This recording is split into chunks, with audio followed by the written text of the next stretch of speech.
Alrighty then.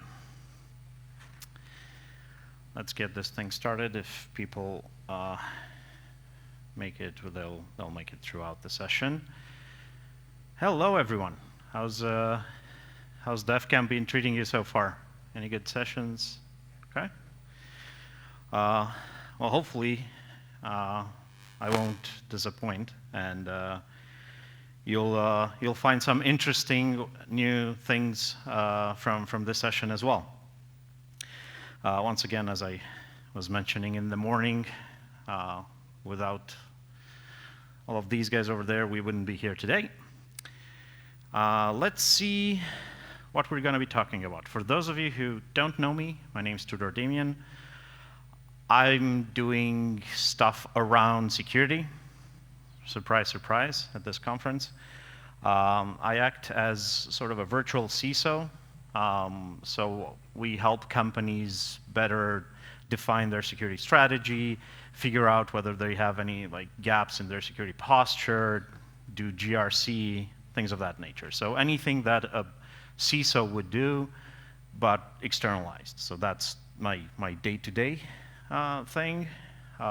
Starting this year, I've taken the reins of bringing DefCamp to Cluj, and hopefully this is something that's going to continue for a number of years moving forward. And you can find all my contact details over on tudi.ro if you want to get in touch with me via any means. I'm assuming you've seen a lot of these videos already. Maybe you've even seen this one. But it's still to the point of some of the sessions that came before, even during the keynote, and some of the sessions that we're going to have tomorrow.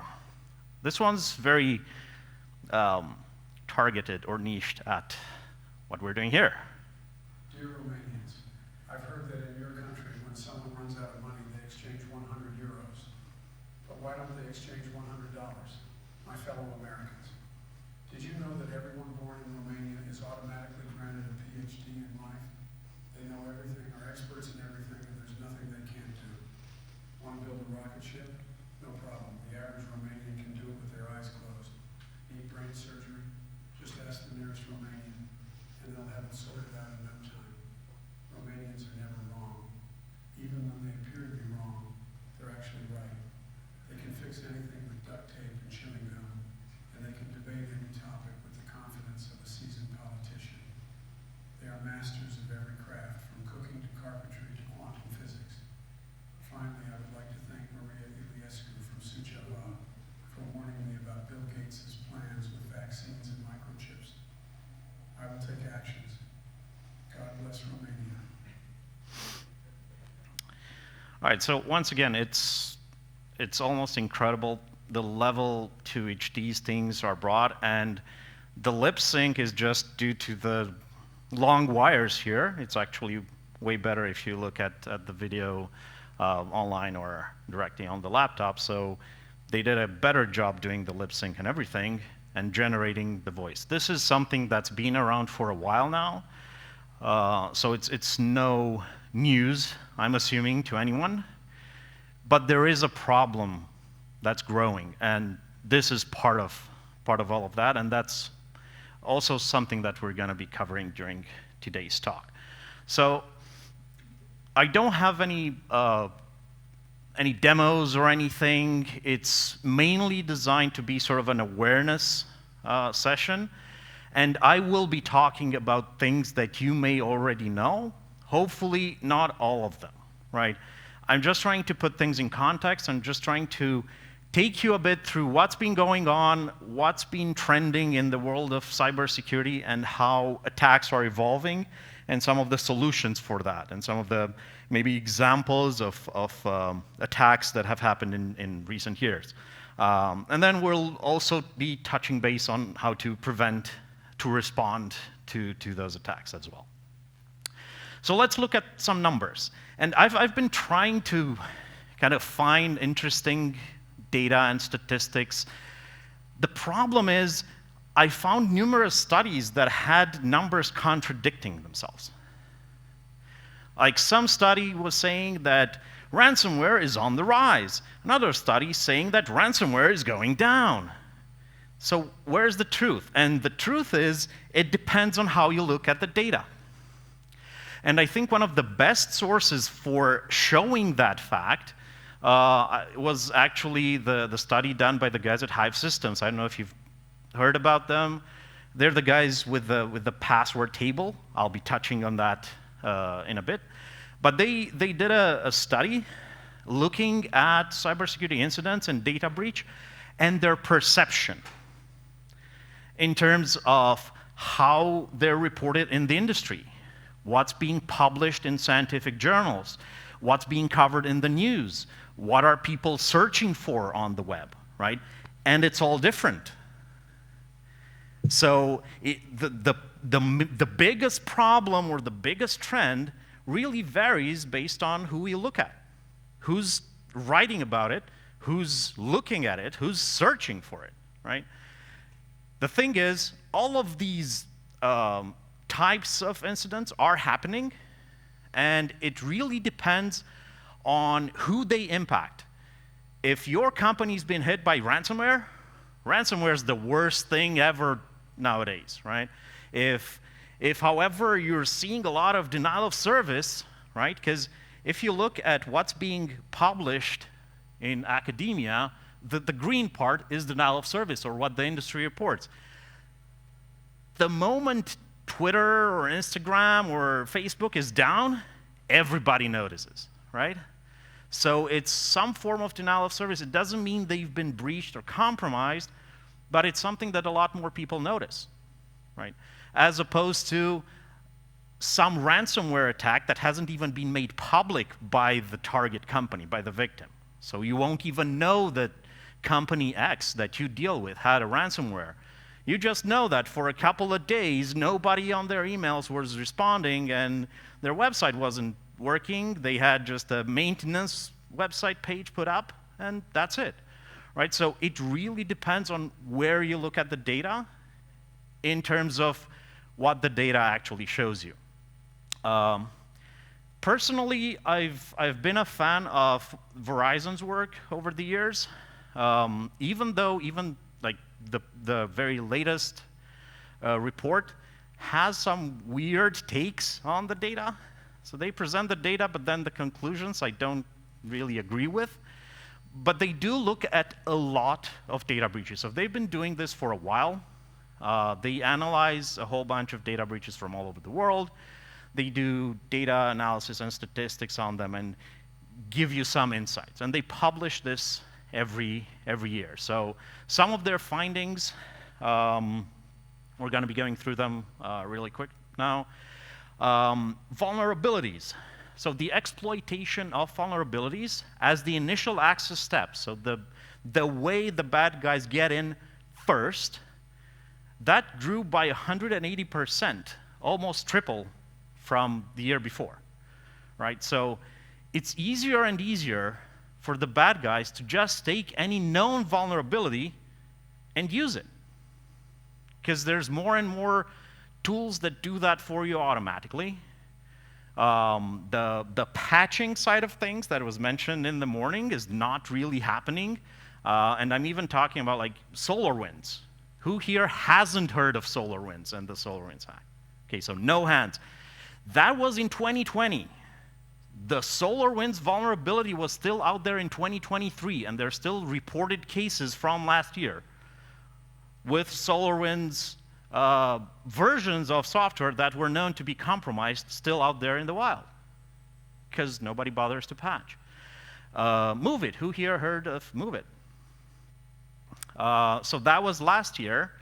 And it's also kind of a supply chain attack. And even though the impact wasn't as big as, say, Log4j or anything of the sort that gave you like direct terminal console access, because what do you do there? You have to do something else from there, even though that's even worse. Well, MoveIt, that was a software that allowed you to move data and files around from the get-go. So when a vulnerability presents itself within that software, the very functionality of the software gives you the ability to do the bad thing in the first place. You don't have to take an extra step, right, to copy data, to exfil data from your victim, right? Defenders. have a huge task at hand. The data from Verizon's last report shows that it takes around 55 days, so close to 2 months, for companies to fix half of the vulnerabilities after patches are made available. So a patch is made available today. 2 months from now, companies still have 50% of those things unpatched, which is bad, because that's a dangerous lag. You just need 1 day or less once a patch was published until some form of attack is out there in the wild. Training, that's what Jason spoke about in the morning. 68% of breaches involved some form of non-malicious human element. So it's somebody that either does a mistake or falls victim to a social engineering attack. So it's the people using the systems that are the gateway into the systems and to the data itself. And 68% of cases show that the human element is a factor. So that awareness, that knowledge that you have to help your people get is what's lacking here. Phishing.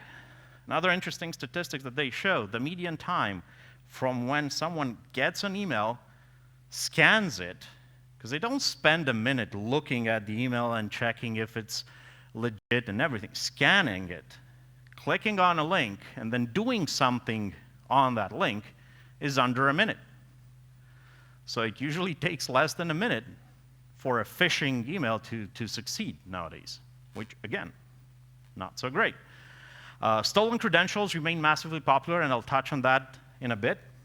But almost a third of the breaches over the past 10 years have used stolen credentials. So logins from somewhere else. And the fact that more often than not people reuse passwords, if that password over there was somehow compromised, it's years later that they find it's still being used on another system somewhere else, because they just try to use the stolen credentials in attacking. 15% of breaches involve a third party. This is where the supply chain part of things comes into play. And when it comes to the average cost of attacks, they figured it usually stabilized around $40-something thousand with anything that's financially motivated. And that includes ransomware or extortion. And we're going to be talking a bit about how ransomware has started to shift to extortion. It's like, I've encrypted your data, and now you need to pay me if you want your data back, otherwise I'll make it public. So it's not just pay me to get your data back and that's it. Like, you can have your backups and you can refuse to pay me, but then I'll make it public. For businesses, that's around 50,000 for 2022 and 2023. Those are numbers from the FBI's Internet Crime Complaint Center. So it's where companies go to complain that, hey, we've been targeted by ransomware and we had to pay this or that amount. Some other reports out there, and they're listed at the bottom. The average cost of a data breach, so that's companies that go through a data breach and how much it takes them to recover from that, and that involves not just the cost of the data breach itself or the data itself, but also reputation and things of that sort, is somewhere north of $4 million. Breaches caused by stolen or compromised credentials take the longest to be discovered, around 11 months. Because you don't assume that you've been breached because one, and it just takes one, of your users to reuse one of his passwords. It takes a long time to discover this because more often than not, the attackers are using legitimate accounts with known passwords, because they've been compromised somewhere else, to get in and to stay undetected for longer. This is where ransomware saw a decline but there's also a change in how ransomware works because they're switching to extortion. Less than half of organizations have a formal ransomware response plan. So what do you do if you get hit by ransomware? I don't know, we'll just wing it. Like, well, that's what Google is for, right? When we get to it, we'll figure it out. And then you've seen stuff like AI showing up. And finance is becoming the most targeted industry. It used to be healthcare. Now, another worrying trend in the industry is the lack of security professionals. The demand right now is projected to reach 3.5 million. So there's a lack of security professionals on the market. This was estimated to be around 1 million back in 2020. Now it's estimated to reach 3.5 by 2025. So that's a 350% increase over 8 years since these things have started to be tracked. And you can see where the demand is higher. So that's companies out there looking for someone to hire for a security position, and no candidates show up. And that's the gap in the market. Now, I mentioned that, yeah, we're going to be talking a bit about passwords. And I think here is where Randall Munroe, if you know the guy from XKCD, he makes a good point in one of his comics, which is the one at the bottom. Through 20 years of effort, we've successfully trained everyone to use passwords that are hard for humans to remember, but easy for computers to guess. Uppercase, lowercase, symbols, numbers, whatever, you need to use complex passwords. While this over here is much harder to brute force using traditional methods than the password up there, right? I'm not going to read through the whole comic, but it's, I think, comic 936 if you search for it.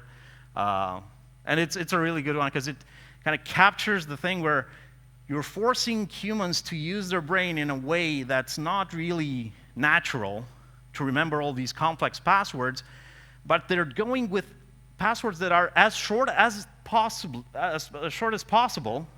as short as they're allowed, because it's hard to remember such a password. But the shorter a password is, the easier it is for any brute force tool to break it, right? So you're going for the short password, but that's to your disadvantage in today's world. And this is where that table that I mentioned before from Hive Systems comes into play. So they've been doing this for years now.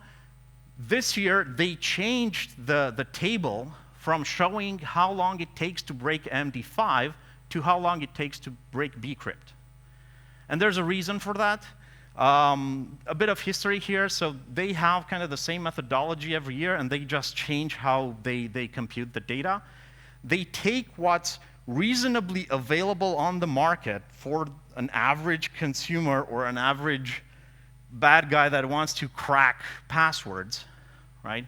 Now, I know that buying 12 RTX 4090s is not average for a lot of people, but still, that's the hardware that they use to try to break stuff. And like I said, it used to be MD5 up to last year, and now they switched to bcrypt.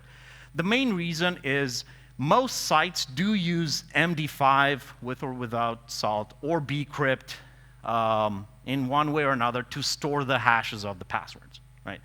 So if there's a data breach somewhere, you usually get a pair of like email and a hash. You don't get the password in clear text.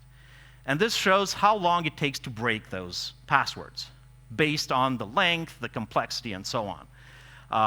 And their assumption is that if there's any MFA involved, it has been bypassed via other means, that passwords are truly random, so it's not a dictionary-based password or anything like that that would make it easier to crack, and that it's not been a part of a past data breach, because that also makes it easier to crack. And they also assume a finite sample space of characters, like what characters could you use and what characters are we trying to brute force with? And that also varies from year to year. So with this, the comparison between MD5 and bcrypt, like the MD5 part is scary right now. If you are to follow, this is for an 8-character password following the current NIST guidelines. So NIST tells you use an 8-character password, complex, because you should be safe. Right. With bcrypt, you can see that unless you have a ChatGPT level infrastructure, it takes you a bit to crack through these passwords. But MD5, not so much. And why bcrypt? Well, simply because in the past 3 years, I think, and this is data from haveibeenpwned.com, in the past 3 years, bcrypt has been the most common algorithm used in the breaches that were made public, which is sad. It's sad to look at this data. Like, what's the most common algorithm in all the data breaches? Because there's a lot of them, right? But simply due to the fact that bcrypt has grown in size, and purple is MD5, red is bcrypt. The simple fact that bcrypt has slightly surpassed MD5 doesn't mean that MD5 is not there, out there somewhere anymore. And that still makes it kind of worrisome for a number of reasons. The character space that they used this year was uppercase, lowercase numbers, and the top rows, some of the top row symbols that are commonly used in passwords. In past tables, like 1-2 years ago when they did MD5, they used the entire 650 character set with Latin extended and Cyrillic and everything. Now they just compress the character space. And that still shows that bcrypt is a bit harder to break than MD5 is. Now, when it comes to easy to guess or stolen password or reused passwords, this is how the table looks like. All right. And that's why reusing passwords is a bad idea. So going back, this is, once again, the table that I mentioned. Now using bcrypt, you can check on the website, you can check the past year's tables and everything. The thing is, if you go with the XKCD approach with like complex, uppercase, lowercase numbers, symbols, you'll end up in this table.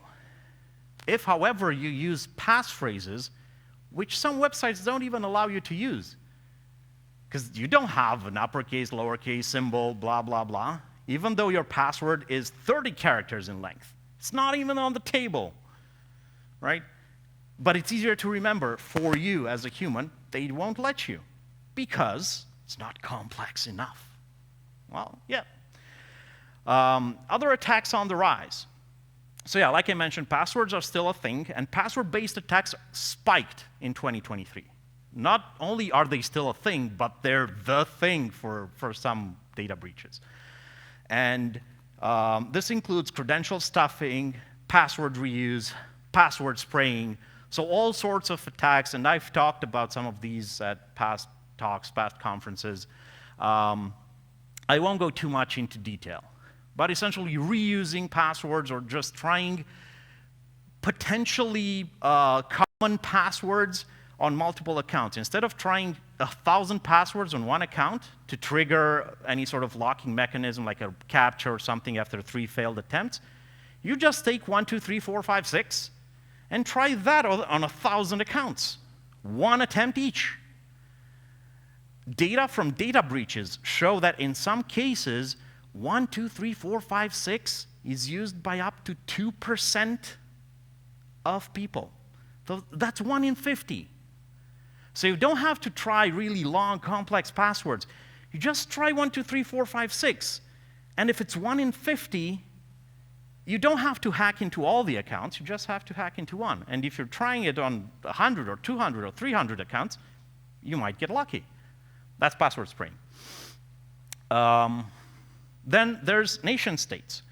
There's a definite change of behavior, and I highly recommend Microsoft puts out a report every year called the Microsoft Digital Defense Report. And this is some stuff that's taken out of that report. They're looking at nation-state actors, they're looking at global trends, they're looking at a lot of data. And looking at nation-state actors, what they saw, what they noticed was a pivot from the high-volume destructive attacks to cyber espionage and to stuff that's not as visible, not as impactful, but more long-term. There's also an explosion, an unchecked explosion of the cyber mercenary marketplace. So guys that are willing to hack if they get paid well enough for anybody. They don't care which government it is. They sell their services to them, and that's a growing market. And there's also a noticeable peak, especially with this being a year where there's a lot of elections worldwide, not just in the US. There's a peak in the attempts to try to influence foreign elections. And these originate particularly from China, but not only, but that's where the spike comes from. And it's got like tens of pages. If you want to read through the report, it's like really interesting, like I mentioned. AI manipulated attacks. I won't go too deep into this because there's entire sessions during the conference that do that. But you've seen advanced phishing. Like right now, you are able to get a phishing email that doesn't have spelling errors or typos in it, right? Because the hackers from Southeast Asia or Nigeria or wherever, they now know to ask ChatGPT to write a prettier email for them, right? And that's happening. Like it's a trend. And then deepfake attacks. And there's a number of these headlines out there with companies falling victims to such attacks and making payouts of millions of dollars to who they thought was the CFO on the phone or even on a video call because of how good these deepfakes are. And I think there's an underlying problem because we've seen before even all the increase in deepfakes. You've heard or seen or talked about with friends or debated on your social media bubble about fake news, right? Who here hasn't had one conversation with a friend or a relative about fake news? Now consider the naivety of some people when it comes to fake news and how easy it is for them to simply not check the source, not check the facts, not check whether that might be a false statement in any way, shape, or form, and translate that to seeing or hearing a familiar voice telling you that that's a thing, right? Like you heard Biden or for the guys in here that know about the whole scam with Isarescu and investments and whatnot, I have friends whose family members have been a target and fallen victim to such attacks, with people calling and telling them that the governor of the Romanian national bank recommends you invest in this thing, right? And these things work. These things work, unfortunately. But again, I won't go too much into that. Ransomware, like I said, is also evolving. The resurgence is all about that double extortion. So traditional ransomware is going down, but there's a new trend where they don't just do ransomware, but they do double extortion. In that, like exactly what I told you. You might want to pay me if you want to decrypt stuff, but then if you don't want to pay me, I'll release the data. I'll make it public and still affect your reputation and make you suffer for it, right? The main avenues of attack by order of magnitude is exploited vulnerabilities. Like I mentioned, that's a trend all over, and that's being used for ransomware as well. So known vulnerabilities being exploited. Credential compromise, and I've touched on that with the whole password reuse thing. And malicious email. And again, this goes back to the phishing and people clicking on links they shouldn't be clicking. Now, when it comes to what the pandemic did, how many of you are familiar with Martek's law? Not many. So this is a statement that basically says that technology has a tendency to change exponentially, while organizations, companies only change at a logarithmic pace. So the pace of change within a company usually falls a lot behind the pace of change of technology. And that's where a lot of companies lag behind the technology that's out there. And that's why you have all these digital transformation initiatives to try to narrow the gap. Now, when the pandemic hit, and you had a lot of companies put in a position where I either allow my people to work remotely or we go out of business. And working remotely is not something that we did before, or it was an exception. And we did have a VPN set up to allow people like my colleague that's traveling somewhere to connect securely through a VPN and connect to the company data. And we had like 5 licenses for that VPN, because we never needed more than 5 people connecting at the same time from outside our network. Well, that changed radically. And this is Martech's law adapted for 2020, for when the pandemic hit. Right? When there's a cataclysmic event, you will see some form of rapid adaptation. It's do or die kind of thing. You either do it, there's companies out there that had this 2-year digital transformation plan, and all of a sudden, that was possible in 2 weeks, right? Because you either do that or you can't work. So the impact here, the rapid shift to remote work increased the exposure to all sorts of attacks, and then businesses became more reliant on public cloud applications. The main problem here is your home Wi-Fi became the problem of your IT department, right? Because that's where you connected to Zoom or Teams or whatever, Google Meet, and your connection was at that point as secure as your home Wi-Fi was, which is basically the cheapest router you found on the shelf that you plugged in, you realize it works. I'm not touching that, it works, right? So it's all admin everywhere, right? Yeah, that's now the company's problem as well, somehow. So this triggered a spike in RDP attacks, in VPN vulnerabilities, and then you have IoT out there, all sorts of gadgets and devices and smart fridges and watches and whatnot. One of these statistics show that 78% of the devices out there have known vulnerabilities. And 46 of these vulnerabilities are unpatchable. So you can be told, you can get that recommendation to patch, right? But if it's unpatchable, there's only so much you can do.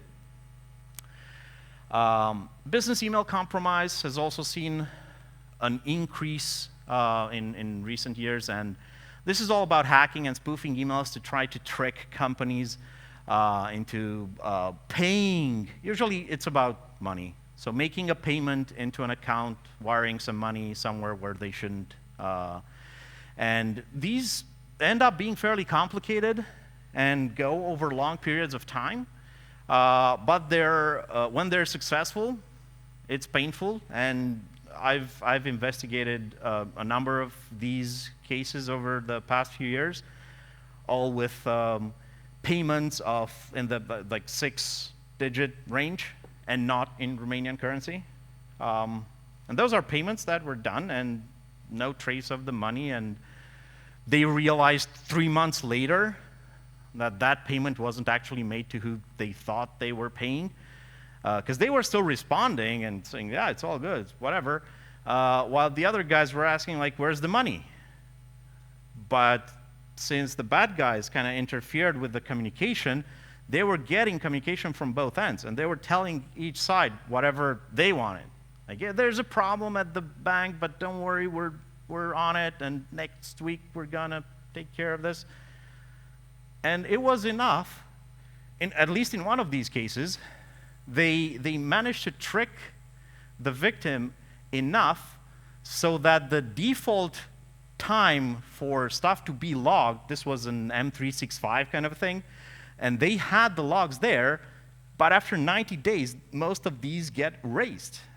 And they managed to kind of trick them and keep them talking and keep them busy for over 3 months, so that when they actually realized there was an issue and they came to us for help, there were no logs. And that was also mentioned in this morning's keynote. MFA bypass attacks, there's a lot of these. So if you think you have MFA and you're 100% safe, you're not. You're almost there, but you're not. There's still some other stuff that you need to take into consideration. And you can just search any of these if you want to find out more about how they work. There's also MFA fatigue, trying to send multiple MFA requests, because if you get a lot of these requests on a Saturday at 3 a.m. and they keep waking you up because your phone's vibrating, you're just like, whatever, yes, I don't know, man, just leave me alone, I want to sleep. That's usually enough to get in. Microsoft, on their infrastructure, Microsoft was seeing at some point tens of thousands of these kinds of attacks in a month. Supply chain attacks, mentioned it before, just putting it here for the structure and the idea. These are an easier way for the bad guys to get into where they want to get. They attack targets that are easier to get to, like software vendors, service providers, hardware suppliers, so that they can get access to the primary target, because going straight for the main target might be more difficult. More often than not, if you target a vendor or a service provider, you get access to multiple victims, right? So that's a thing. QR code exploits. How many of you have been to a restaurant in the past month and have scanned a QR code menu? So you trust the QR code to give you the menu and just the menu. And I couldn't, in any way, shape, or form, print my own QR code on a sticker, stick it on top of those menus, and make you scan a QR code that downloads a PDF with a 0-day and infects your phone, right? No way that's possible. You don't even know what you're scanning because you need to go to the link. It's like tricking people to click on a link in a phishing email, because you will click on whatever link the QR code, because it's usually a shortened URL. You never see the full, it doesn't even show you in most UI interfaces on phones, it doesn't show you the full link until you click on it. And that's a link that I control by just putting a QR code somewhere, and I've got an example of this. So there's some examples. The Colonial Pipeline attack. Anyone heard of this? All right, 2, 3 hands. This was a ransomware attack. The Colonial attack was done in May of 2021. This targeted a fuel pipeline somewhere on the East Coast of the United States. And their systems went down. It was the dark side ransomware group. They encrypted their IT systems and demanded a ransom. Now, they consulted with the FBI and figured out, we can't do this, we don't have the backups, we didn't do a good job, blah, blah, blah. What do? We need to pay, because we need this thing back up and running. And they paid about $4.4 million in Bitcoin to get the tool to decrypt their data. They got the tool. It was kind of slow. So they were down for about a week, even with the tool to decrypt. They were down for about a week. Probably if they had backups, that might have taken less than like 3-4 days, but they would have been $4.4 million richer. Now, operations did resume within a week. The incident did lead to new guidelines and mandates for pipeline operators. There's an interesting tidbit here. The law enforcement eventually recovered part of that Bitcoin, about 60% of it, but in the amount of time it took them to recover the money, the price of Bitcoin dropped, so they basically got back about half their money. Even though they managed to track where the Bitcoin went and get it back and whatever, like crypto. Who here heard of the mother of all breaches? That's from like 4 months ago. This was discovered in January of 2024, and it's essentially just a collection of other path breaches. It's nothing new. There's been collections before. If you search for collection number 1 back in 2021 or something, it's even got a Wikipedia page. But that was like 3 billion records in size. This one has over 26 billion records. There's a lot of duplicates, right? But these are all records from past data breaches of known usernames and passwords, sometimes in plain text, sometimes just hashes that you need to break. But it's 26 billion records from Twitter and Adobe and Canva, LinkedIn, Dropbox, you name it. This finding, it's a finding, and this stuff's been out there for a while. It's only been made public recently. This just goes to show the extent of the data breaches out there and the extent of the data that's been leaked and the extent of the potential impact of you reusing the same password in 2 places. Not in a lot, in just 2 places. Because if one of those gets hacked, it ends up in such a list, the bad guys just reuse it to target your account somewhere else, right? I was telling you about the QR code thing. This was actually used for a dissemination tactics in Poland. People started seeing flyers stuck on electricity poles with a request to do some form of PII, to provide some PII, and it was masked to appear official. And people also started receiving emails about this. So it was done both via email and physically. And since it has that, it had that physical component to it, people actually assumed that it's legit. And it took them all to forms that asked them to provide the personally identifiable information of Ukrainian refugees. So QR codes. There was, earlier this year, there was an interesting attack. A pro-Ukrainian hacker group targeted the Russian Center for Space Hydrometeorology. So their center that tells them kind of what's the weather going to be like in Ukraine, because they need to know that nowadays.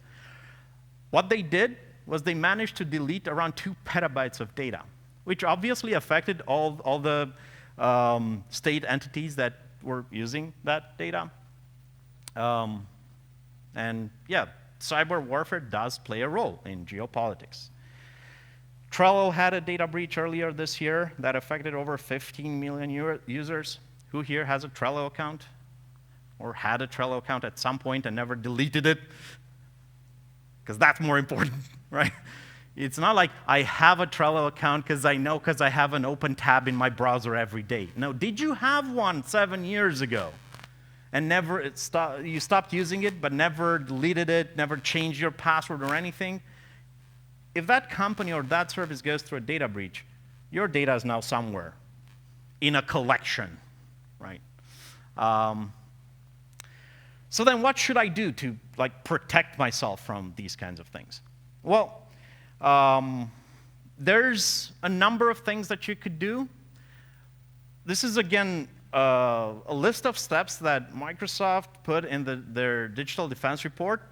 And they say that looking at the data that they're seeing, looking at the threats, the types of attacks that they're looking at, that they're analyzing, if you do these 5 things, you're pretty much okay when it comes to 99% of attacks. So let's see what these are. Use or enable MFA. So if you can use multi-factor, do use it everywhere. Apply zero trust principles. Who here doesn't know what zero trust is? Okay, It's good that I have a slide on that then. Use XDR, Extended Detection and Response, and anti-malware. So any sort of tool or solution that will help you detect that something's odd, that something is happening that shouldn't be happening, take some form of automated action if possible, or at least notifies you that, hey, there's some suspicious behavior on your network or with your emails or whatever. Keeping up to date, and this kind of goes both ways, because it's both about patching, but it's also kind of you being up to date with the trends and the solutions and technologies that you could use and how they can help you. It is mainly about patching, though. So if there's a patch that you can install, do install it. If there's no patch, it doesn't mean that that piece of software is not vulnerable. It might just be that it reached end of life, and there's no more patches for it anyway. It might be that there's a vulnerability out there that hasn't been made public. Someone's exploiting it, but it's not public yet, or at least the vendor doesn't know about it, so they haven't patched it yet. So there's a lot of reasons why, even if you're fully up to date with your OS, with your phone, it doesn't mean you are 100% safe. You are safer, but you're not 100% safe. And then finding ways to protect the data itself. Knowing at all times who's accessing the data, where it's being processed, stored, how it's being accessed, if it's being exfilled or anything.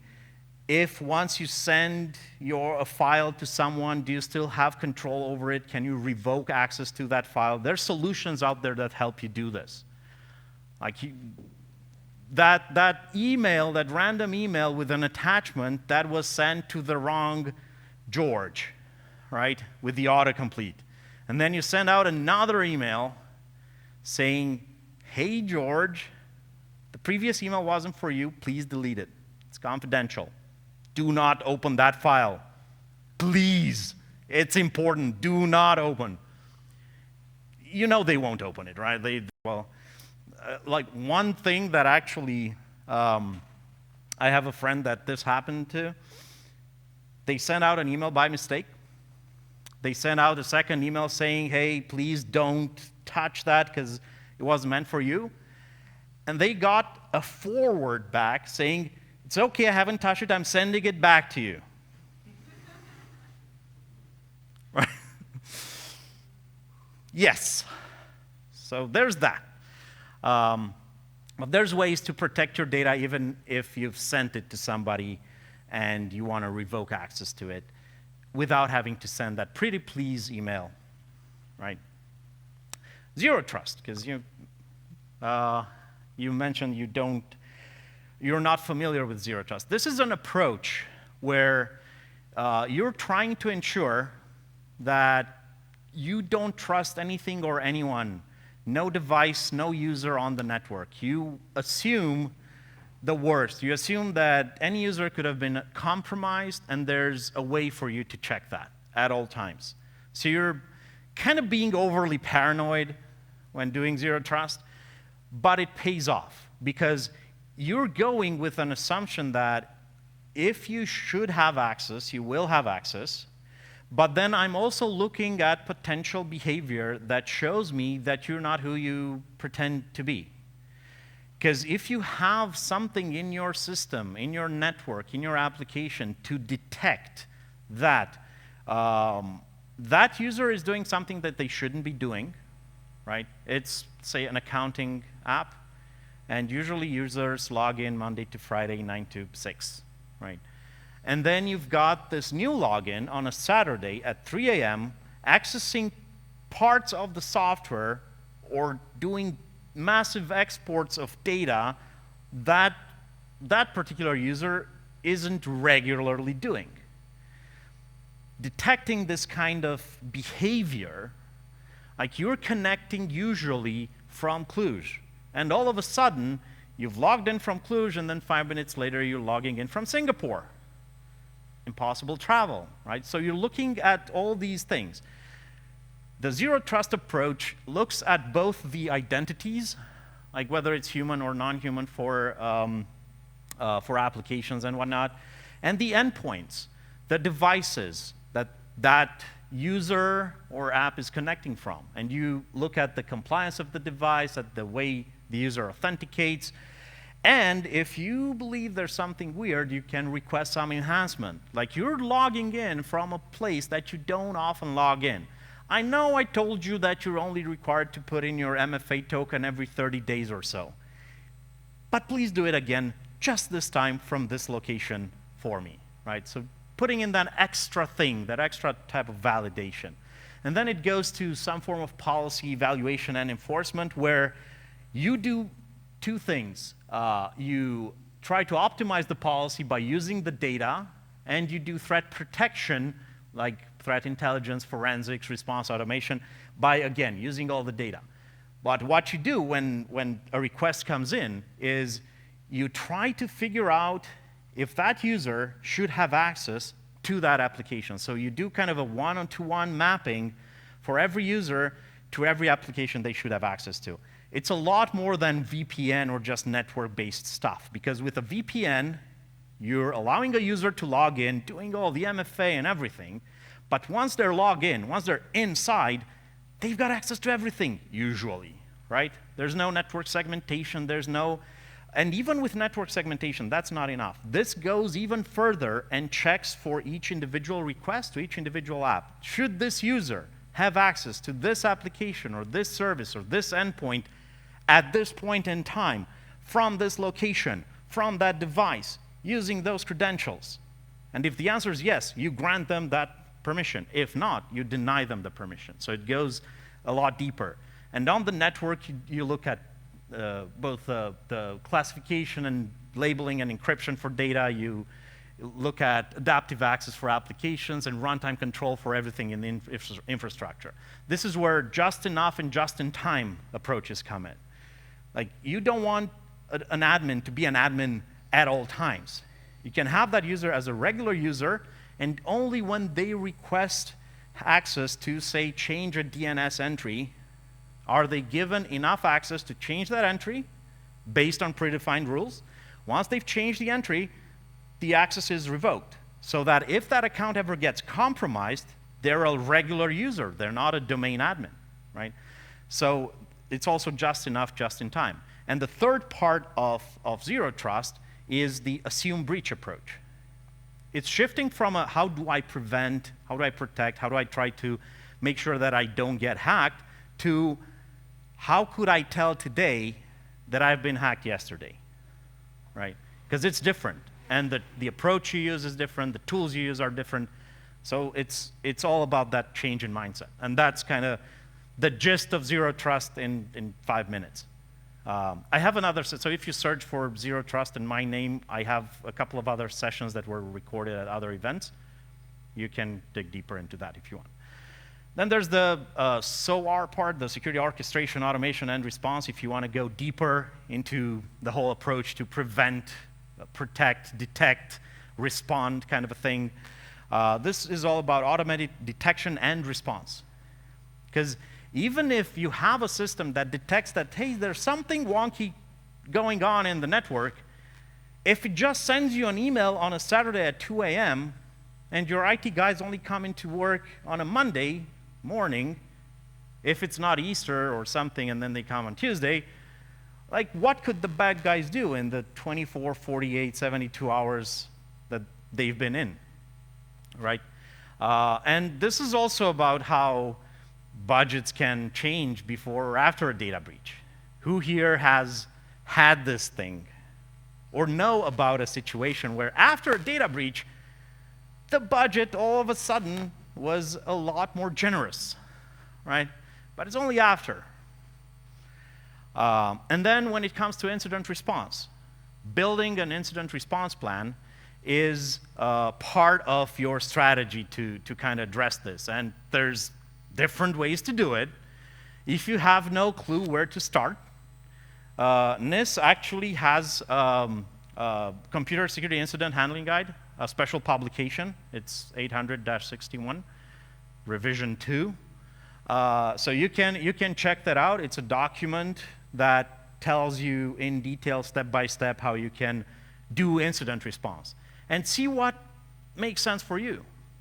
and how you could like, hey, this is actually a good thing. Let's put 2-3 pages into a procedure that tells everyone, like, if we ever go through an incident, this is how we can respond. This is what we should be looking at.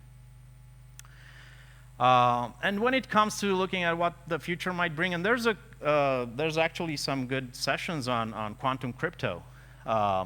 There's one tomorrow that you might want to check that I know of. That's already changing the security landscape, both for the better and for the worse. Because quantum will make some of the existing cryptography solutions obsolete because they will be much, much, much easier to break. But it also brings different ways to do encryption, which are way, way, way, way stronger. And that's just the gist of it, right? AI and machine learning, right now, they're mostly used for the bad stuff. Because as you've seen, even though they have some safeguards built in, as Jason showed earlier this morning, you can kind of circumvent that. And you can ask ChatGPT nicely to give you all the scripts and the stuff that you need to hack into other stuff.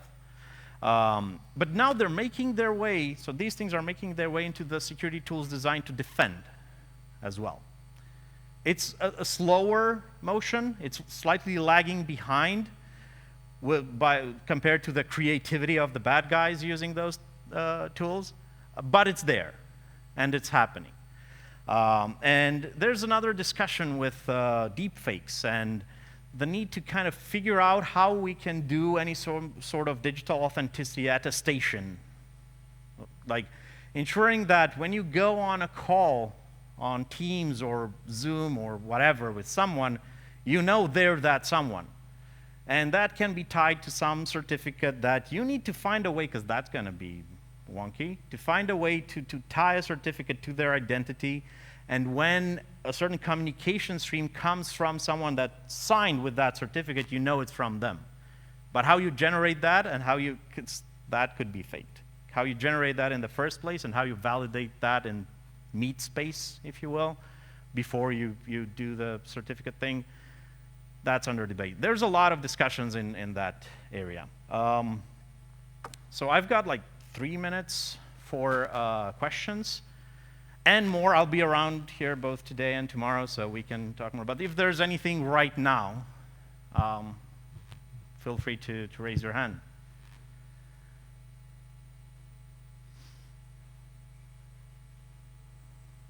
Like, it usually takes about 10-15 seconds for people to put together a question. If we hit the 20-second mark, it means that nobody's right now thinking of doing it in public, maybe. So if you might have any questions that you want to ask in private, I'm also available for that. Otherwise, thank you very much for your time.